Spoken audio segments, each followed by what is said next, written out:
আজ সকাল থেকে ঝড়ো ঝড়ো করে বৃষ্টি পড়ছে। গ্রামের পথঘাট যেন শ্রাবণের বর্ষায় ঝলমল করছে। মাঝে মাঝে বৃষ্টি থেমে গেলেও আকাশের মেঘ ছুটাছুটি করছে। আধা শহর কৃষ্ণপুর গ্রাম, আধা পাকা সড়ক শহর থেকে নেমে গ্রামের মধ্য দিয়ে বয়ে গেছে কৃষ্ণপুরের মাঝখান দিয়ে। এই সড়কের মাথায় একটি চায়ের দোকান। চায়ের দোকান পার হয়ে একটু গেলেই পোস্ট অফিস। পোস্ট অফিসটা অনেকদিন বন্ধ থাকায় চারিপাশটা জঙ্গলে ছেয়ে গেছে। সেদিকে তেমন একটা গ্রামের লোকজনের সমাগম দেখা যায় না। গ্রামটি সবাই আধুনিকতার ছোঁয়া পেতে লেগেছে। সদ্য বিদ্যুৎ এসেছে গ্রামে। বিদ্যুৎ আসায় গ্রামটি আলোয় ঝলমল করে উঠেছে। নিপুণ তার চায়ের দোকানে সাদা কালো পর্দার টিভি নিয়েছে।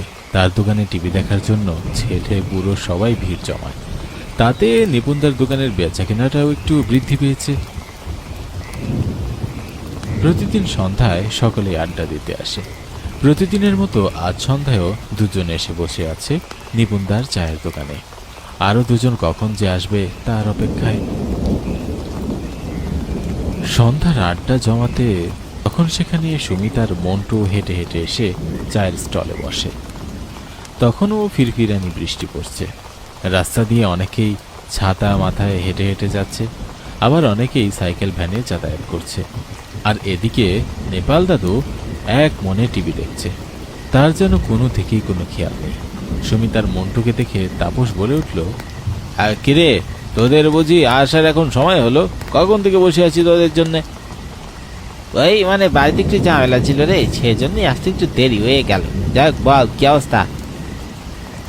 সন্ধ্যা ঘনিয়ে রাত হতে শুরু করেছে। তখনও যেন আকাশটা কালো মেঘে চেয়ে আছে কোনো অজানা অভিমানে। রাস্তার দুপারে ল্যাম্পোস্ট থাকলেও বিদ্যুতের বিচ্ছিন্নতায় তা বেশিরভাগ সময় বন্ধই থাকে। কিন্তু আজ বৃষ্টি হলেও লোডশেডিং হয়নি। রাস্তাঘাট আলোয় ঝলমল করছে। তারা চায়ের কাপে এক চুমুক দিচ্ছে আর গল্প করছে। আর মাঝে মাঝে নেপাল দাদুকে নাড়া দিচ্ছে বিমল। কি গো নেপাল দাদু, আমাদের দিকে তো তোমার কোনো খেয়ালই নেই। এত মনোযোগ দিয়ে টিভিতে কি দেখছো দাদু? নেপাল দাদু দেশের খবর শুনতে খুব আগ্রহী। দেশের কোথায় কি হচ্ছে সেটা জানতে তার খুব ইচ্ছে। নেপাল দাদুর বয়সটা প্রায় ৮০-তে ছুঁই ছুঁই। রুক্ষ মেজাজের লোক নেপাল দাদু। রোগা চিটচিটে দেহ, পরনে পাতলা ফতুয়া আর ধুতি। হাতের বিড়িতে মাঝে মাঝে খুব লম্বা টান মারছে আর টিভির খবর দেখছে। নেপাল দাদু বিমলের কথায় একটু কান দিল না। সে এক মনে টিভির দিকে তাকিয়ে আছে। এমন সময় একজন মাঝবয়স্ক লোক ছাতা মাথায়, কাঁধে ব্যাগে, শার্ট প্যান্ট পরা, রোগা লিকলিকে এগিয়ে আসছে। তারপর সেদিকে লক্ষ্য করলো। কোনই দিয়ে মন্টুকে একটু ইশারা করে।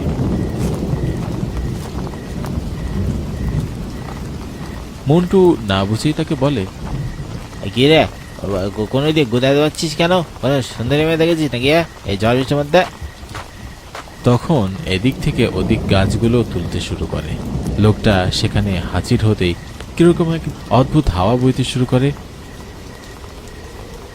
আর তখনই বিদ্যুৎ বিচ্ছিন্ন হয়ে যায়। চারদিকটা অন্ধকারে নেমে যায়। নিপুণদা দিয়াশলাই লাইট দিয়ে লণ্ঠনটা জ্বালিয়ে নেয়। লোকটি একটু গিয়ে টুলে বসে। তখনই সবাই এদিক ওদিক মুখ তাকাতাকি করে। লোকটি যেন কেমন একটা দেখতে। সেখানে সবাই তাকে প্রথমে দেখেছে। লোকটি নিপুণদার কাছে চায়ের অর্ডার করে। নিপুণদা তাকে চা দেয়। লোকটি চা হাতে নিতেই নেপাল দাদু তাকে জিজ্ঞাসা করে, কে হ্যাঁ বাপু তুমি? এ গ্রামে তো আগে কখনো দেখিনি। আরে বৃষ্টির মধ্যে কোথায় যাচ্ছ? লোকটির মুখে কোনো রকমের হাসি নেই। নেপাল দাদুর প্রশ্নের উত্তরে রোগাটি শুকনো মুখে বলে, আমি পোস্টমাস্টার, শহর থেকে এসেছি। এই গ্রামের পোস্ট অফিসে নতুন চাকরি পেয়েছি। ওরা বুঝি এই গ্রামেরই ছেলে বলে? মন্টুর চোখ মুখে উৎসাহের ছাপ দেখা যাচ্ছে। অনেক উৎসাহ নিয়ে মন্টু পোস্টমাস্টারকে বলে, তাহলে কৃষ্ণপুরের পোস্ট অফিসটা আবার চালু হবে? আমরা এই পাশাপাশি গ্রামেরই ছেলে বলে এখানে আমরা সন্ধ্যায় আড্ডা দিই। পোস্ট অফিসে নতুন পোস্টমাস্টার আসার কথা শুনে নেপালদা বলে উঠলেন, এর আগে একজন পোস্টমাস্টার এসেছিল শুনেছিলাম, কিন্তু বেশি দিন থাকেনি। হঠাৎ করে উনি এখান থেকে চলে গিয়েছে। তারপর থেকে পোস্ট অফিসে কোনো পোস্টমাস্টার ছিল না, পোস্ট অফিসে কোনো পরিচর্যাও নেই, জঙ্গলে চেয়ে গেছে। সেই পোস্ট অফিসের পিয়ন ছিল রাজবংশী, পোস্টমাস্টার না থাকায় সেও বাড়ি চলে গেছে শুনেছি। লোকটা কেমন জানি অদ্ভুতভাবে তাকিয়ে আছে নেপাল দাদুর দিকে। তখনও আকাশ ভেঙে বৃষ্টি পড়ছে আর বিদ্যুৎ চমকাচ্ছে। বিদ্যুৎ চমকানোর আলো এসে লোকটির মুখে পড়েছে। লোকটির চেহারা কেমন একটা অদ্ভুত, চোখের নিচ দিয়ে কালো দাগ। হ্যাঁ, আমি এসেছি, এখন সবাই চলে আসবে আর সবকিছুরই পরিচর্যা হবে। লোকটি কথা শেষ করে সেখান থেকে হেঁটে হেঁটে চলে যায় পোস্ট অফিসের দিকে। তখন বৃষ্টির ছেড়ে আকাশটা থমকে আছে।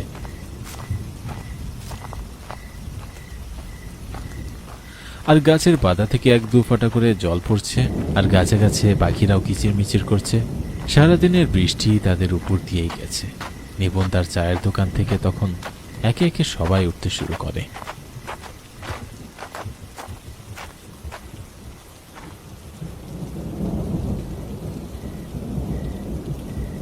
এই সবাই তো চলে গেল, আর রাতও ভারী হয়েছে।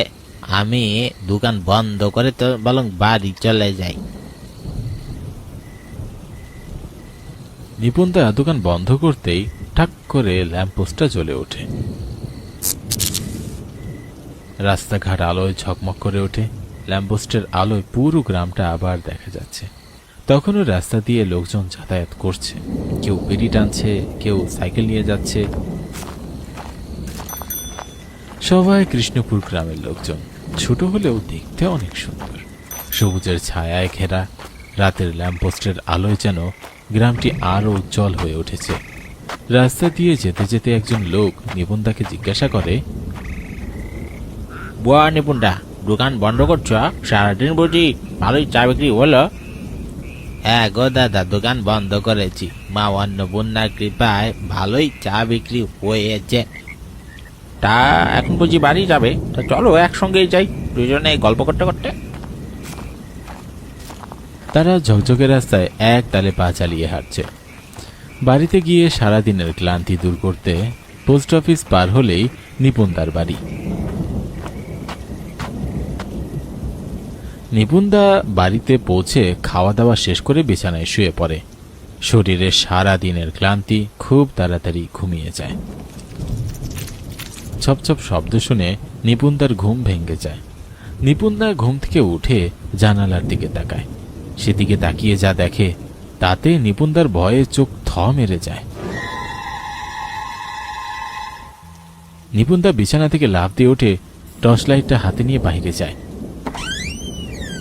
বাইরে গিয়ে দেখে ঝিঝি পোকার ডাক ভেসে আসছে। আর নিস্তব্ধ গ্রাম, ধু ধু কুয়াশার পরিবেশটা, কেউ নেই। সে বারবার পিছনে ফিরে দেখছে আর ঘরে ঢুকছে। ঘরে ঢুকে আমি স্পষ্ট শুনলাম হেঁটে হেঁটে আসতেছে। সেটা কি আমার চোখের বলছিল না অন্য কিছু? সেই দৃশ্যটাই বারবার নাড়া দিয়ে তুলেছে নিপুণদার মনে। হাজারো চেষ্টার মাঝে সে ভুলতে পারছে না ওই দৃশ্যটা। হঠাৎ করে হাঁটতে হাঁটতে লোকটি কোথায় যেন উধাও হয়ে গেল। ভাবতে ভাবতে নিপুণদা আবার ঘুমিয়ে পড়ল। নিপুণদা সকালে ঘুম থেকে উঠে প্রতিদিনের মতো দোকানে চলে যায়। দোকানে বসতেই লোকজন আসতে শুরু করে। চায়ের দোকানে মন্টু এসে হাজির।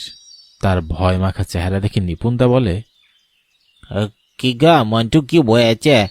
এমন করছো কেন? তোমার চোখ মুখে কিসে ভয়? তুমি জানো না নিপুণদা, গ্রামে কি হয়েছে? জমিদারের চেলা বিশু আজ রাতে মারা গিয়েছে, কিন্তু তার লাশ দেখলে ভয়ে চোখ উল্টে যাচ্ছে। তা জমিদারের চেলা মারা গিয়েছে, তুমি এত ভয় পেয়ে গেছো কেন? ভয় পাবো না, ওই লাশটা যে দেখবে সেই ভয় পাবে। মুখ দিয়ে রক্ত বেরোচ্ছে আর চোখ বড় বড় করে তাকিয়ে আছে, ইয়া লম্বা জিব্বা বের করে আছে। কি ভয়ানক চেহারা রে বাবা! এই চলে দেখি দোকানটা বন্ধ করে আসি। জমিদার বাবু চেলাগুলোকে দিয়ে যে কুকর্ম করায়, তাহলে তো জমিদারের এক হাত ধরে গেছে আজ। আকাশটা তখনও যেন কারো উপরে রেগে আছে। কালো মেঘে ঢাকা, গাছপালায় স্তব্ধ দাঁড়িয়ে। গাছগুলো যেন নীরবে ঘুমাচ্ছে। আজ সকাল থেকেই খুব গরম পড়েছে। প্রায় প্রতিদিনই বৃষ্টি হচ্ছে, কিন্তু গরমটা ফুরোচ্ছে না। আজও কখন জানি বৃষ্টি নামবে। আকাশটা খুব মেঘলা। তারা দুজন রাস্তা দিয়ে হাঁটতে হাঁটতে দেখছে অনেকেই জটলা বেঁধে জমিদারের চেলা মৃত্যু নিয়ে কথা বলছে। তারা সেদিকে না গিয়ে সোজা হাঁটতে থাকে। মন্টু আর নিপুণ দা লাশের কাছে গিয়ে দেখে সেখানে বিমল, তাপস, সুমিত, বুড়ো দাদু আর গ্রামের অনেক লোকজন জটলা বেঁধে আছে। তাদের সবার চোখে মুখে একটা ভয়। নিপুণ দাও এক ঝলক লাশটা দেখে থ মেরে যায়।